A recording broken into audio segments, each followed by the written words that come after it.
ఏపీని డ్రగ్స్ రహిత రాష్ట్రంగా మార్చేందుకు అందరూ సహకారం అందించాలని హోంమంత్రి వంగల్పూడి అనిత కోరారు. భవిష్యత్తును నాశనం చేసుకోవద్దని తల్లిదండ్రులు పెట్టుకున్న నమ్మకాన్ని నిలబెట్టుకోవాలని యువతకు సూచించారు.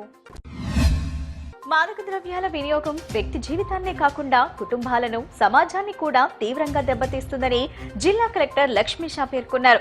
డ్రగ్స్ రహిత ఆంధ్రప్రదేశ్ లక్ష్యంగా సీఎం చంద్రబాబు మార్గదర్శకత్వంలో ఏర్పాటు చేసిన ఈగల్ ఏపీ దేశానికి ఆదర్శంగా నిలుస్తుందని తెలిపారు. పేద ప్రజలకు అవసరమైన సమయంలో అండగా నిలవటం ప్రభుత్వ లక్ష్యమని మైలవరం ఎమ్మెల్యే వసంతకృష్ణ ప్రసాద్ అన్నారు. వైద్య ఖర్చులు భారంగా మారిన పరిస్థితుల్లో అర్హులైన ప్రతి ఒక్కరూ ప్రభుత్వ సంక్షేమ పథకాలను సద్వినియోగం చేసుకోవాలని ఆయన సూచించారు.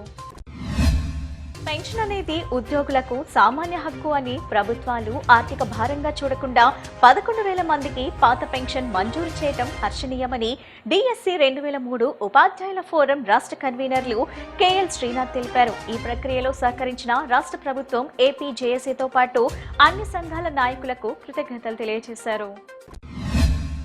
రాష్ట్రాన్ని ఆరోగ్యవంతమైన ఆంధ్రప్రదేశ్ గా తీర్చిదిద్దే లక్ష్యంతో ముఖ్యమంత్రి చంద్రబాబు నాయుడు చేపట్టిన సంజీవిని కార్యక్రమం దేశానికే ఆదర్శంగా నిలుస్తుందని ఎమ్మెల్యే గల్లా మాధవి తెలిపారు.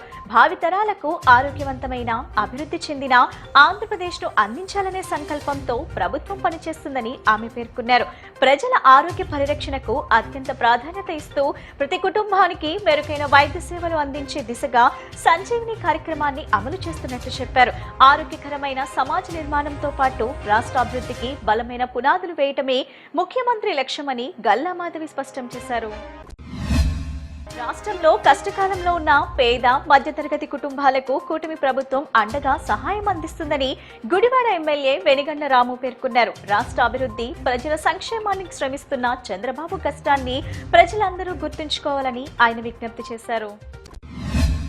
ప్రభుత్వ సెలవు దినం సందర్భంగా విజయవాడ ఇంద్రకీలాద్రిపై భక్తుల రద్దీ భారీగా పెరిగింది. శ్రీ దుర్గా మల్లేశ్వర స్వామివారి దర్శనం కోసం తెల్లవారుజాము నుంచే భక్తులు పెద్ద సంఖ్యలో తరలివచ్చి క్యూ లైన్లో బారులు తీరారు.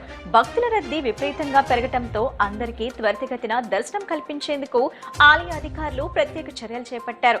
ఈ క్రమంలో ఉదయం 10 గంటల నుంచి మధ్యాహ్నం 2:30 గంటల వరకు అంతరాలయ దర్శనంతో పాటు వీఐపీ దర్శనాలను తాత్కాలికంగా నిలిపివేసి సర్వదర్శనం ద్వారా మాత్రమే భక్తులను అనుమతించారు. అలాగే ఎండ తీవ్రతను దృష్టిలో ఉంచుకుని క్యూ లైన్ లో ఉన్న భక్తులకు మొబైల్ ట్యాంకర్ల ద్వారా నిరంతరం చల్లని తాగునీటిని అందజేశారు. ఆలయానికి వచ్చిన భక్తులందరికీ సరిపడా ఉచిత ప్రసాదం, నిత్యాన్నదాన కార్యక్రమాలను కూడా విస్తృతంగా నిర్వహించారు. భక్తులకు ఎటువంటి ఇబ్బందులు కలగకుండా ఆలయ అధికారులు, సిబ్బంది నిరంతరం పర్యవేక్షిస్తూ అన్ని ఏర్పాట్లను సమర్థవంతంగా నిర్వహించారు. కాన్పు కోసం వచ్చిన మహిళ ఆసుపత్రిలోనే మృతి చెందింది. దీంతో ఆగ్రహించిన బంధువులు ఆసుపత్రి అద్దాలు, ఫర్నిచర్ ధ్వంసం చేశారు. తమకు న్యాయం చేయాలంటూ ఆసుపత్రి ఎదుట బైఠాయించి ఆందోళనకు దిగారు.